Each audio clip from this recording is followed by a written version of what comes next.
Hi hello ನಮಸ್ತೆ welcome to my YouTube channel.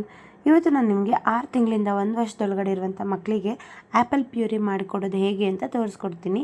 ಇದೊಂದು healthy food ಆಗಿದೆ ಮತ್ತು ಮಕ್ಕಳು ತುಂಬ ಆಸೆಪಟ್ಟು ತಿನ್ನುವಂಥ ಫುಡ್ಡು.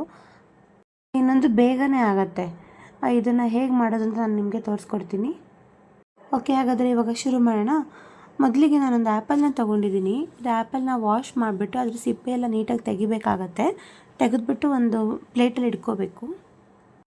ಅದಾದಮೇಲೆ ನಮಗೆ ಯಾವ ಸೈಜಿಗೆ ಬೇಕೋ ಆ ಸೈಜ್ಗೆ ಚಿಕ್ಕದಾದರೂ ಆಯಿತು ಅಥವಾ ದಪ್ಪ ದಪ್ಪಕ್ಕಾದರೂ ಆಯಿತು ಬೀಜ ಎಲ್ಲ ರಿಮೂವ್ ಮಾಡಿಬಿಟ್ಟು ಬೀಜ ಪಾರ್ಟ್ಸ್ ಬರ್ದಲೇ ಇರೋ ಥರ ನೀವು ಕಟ್ ಮಾಡ್ಕೊಂಡು ಒಂದು ಬಟ್ಲಿಗೆ ಹಾಕ್ಕೊಳ್ಳಿ.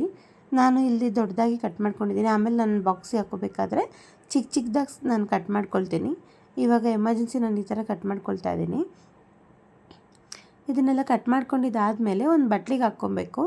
ಬಟ್ಲಿ ಹಾಕ್ಕೊಂಡು ಅದನ್ನು ಪ್ರೆಸ್ ಮಾಡಿ ಟೈಟಾಗಿ ಇದು ರೆಡಿ ಮಾಡಿ ಇಟ್ಕೊಂಡಿದ್ದಾದಮೇಲೆ ನಾನು ಪ್ಯಾನಲ್ಲಿ ಸ್ವಲ್ಪ ನೀರು ಕಾಯೋಕ್ಕೆ ಇಟ್ಟಿದ್ದೀನಿ. ಆ ನೀರು ಸ್ವಲ್ಪ ಬಿಸಿಯಾಗಿದ್ದ ತಕ್ಷಣ ಇದೇನು ನಾವು ಕಟ್ ಮಾಡ್ಕೊಂಡಿದ್ದೀವಲ್ಲ ಆ್ಯಪಲ್ಲು, ಆ ಬಾಕ್ಸ್ನ ಅದರೊಳಗಡೆ ಇಟ್ಬಿಟ್ಟು ತಟ್ಟೆ ಮುಚ್ಚಬೇಕಾಗತ್ತೆ. ಇದು ಒಂದು 10 ನಿಮಿಷ ಬಾಯ್ಲ್ ಆಗಬೇಕು. ನೀವು ಒಂದೊಂದು ಸರ್ತಿ ಯಾವಾಗ ಒಂದು 2 ನಿಮಿಷ 3 ನಿಮಿಷ ಬಿಟ್ಬಿಟ್ಟು ಪ್ಲೇಟ್ ಎತ್ಬಿಟ್ಟು ನೋಡಿ. ಅಂದರೆ ಒಂದು ಸ್ಪೂನ್ ತೊಗೊಂಡು ಪ್ರೆಸ್ ಮಾಡಿದ್ರೆ ಅದೇನಾದರೂ ಬೆಂದಿದ್ರೆ ಸಾಫ್ಟಾಗಿ ಮೆತ್ತಗೆ ಫೀಲ್ ಆಗುತ್ತೆ. ಇಲ್ಲ ಅಂತ ಅಂದರೆ ಇನ್ನೂ ಸ್ವಲ್ಪ ಗಟ್ಟಿ ಇತ್ತು ಅಂದರೆ ಇನ್ನೂ ಬಾಯ್ಲ್ ಮಾಡಬೇಕಾಗತ್ತೆ. ಕೆಲವ್ರು ಏನು ಮಾಡ್ತಾರೆ ಅಂದರೆ ಡೈರೆಕ್ಟು ಪಾತ್ರೆಗೆ ಸ್ವಲ್ಪ ಒಂದು 2 ಸ್ಪೂನ್ ನೀರು ಹಾಕ್ಬಿಟ್ಟು ಆ್ಯಪಲ್ನ ಅದಕ್ಕೆ ಮಿಕ್ಸ್ ಮಾಡಿ ಹಂಗೆ ಬೇಯಿಸ್ತಾರೆ. ಅದಕ್ಕಿಂತ ಈ ಥರ ಮಾಡಿದ್ರೆ ಇದು ತುಂಬ ಹೆಲ್ದಿ ಫುಡ್, ತುಂಬ ಹೆಲ್ದಿಯಾಗಿರುತ್ತೆ. ಅದಕ್ಕೋಸ್ಕರ ನಾನು ಹೇಗೆ ಮಾಡ್ತೀನಿ. ನಿಮಗೆ ಆ ಥರ ಏನಾದರೂ ಬೇಕಂದರೆ ನೀವು ಹಂಗೂ ಮಾಡ್ಕೋಬೋದು. ಅದು ಹೇಗೆ ಅಂತ ಅಂದರೆ ಸ್ವಲ್ಪ ಇಷ್ಟೊಂದು ನಾನು ನೀರು ಹಾಕಿದ್ದೀನಲ್ವ, ಆ ನೀರ ಬದಲು ಒಂದು 2 ಸ್ಪೂನ್ ಒಂದು ಚಿಕ್ಕ ಲೋಟದಷ್ಟು ಒಂದು ಅರ್ಧ ಲೋಟ ಟೀ ಗ್ಲಾಸಲ್ಲಿ ಒಂದು ಅರ್ಧ ಗ್ಲಾಸ್ ನೀರು ಹಾಕ್ಬಿಟ್ಟು ಅದರೊಳಗಡೆ ಡೈರೆಕ್ಟ್ ಕಟ್ ಮಾಡಿರೋ ಆ್ಯಪಲ್ನ ಹಾಕಿ ಬೇಯಿಸ್ಬೇಕು.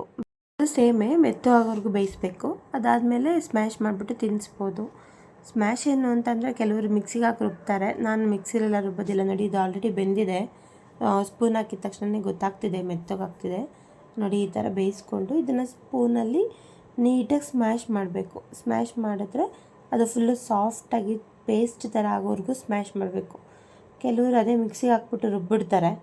ಹಂಗೆ ರುಬ್ಬೋದಕ್ಕಿಂತ ಈ ಥರ ಡೈರೆಕ್ಟಾಗಿ ಕೊಟ್ಟರೆ ಒಳ್ಳೆಯದು ಅಂತ ನನ್ನ ಅನಿಸಿಕೆ. ಸೊ ನಾನು ಹಿಂಗೆ ಕೊಡೋದು.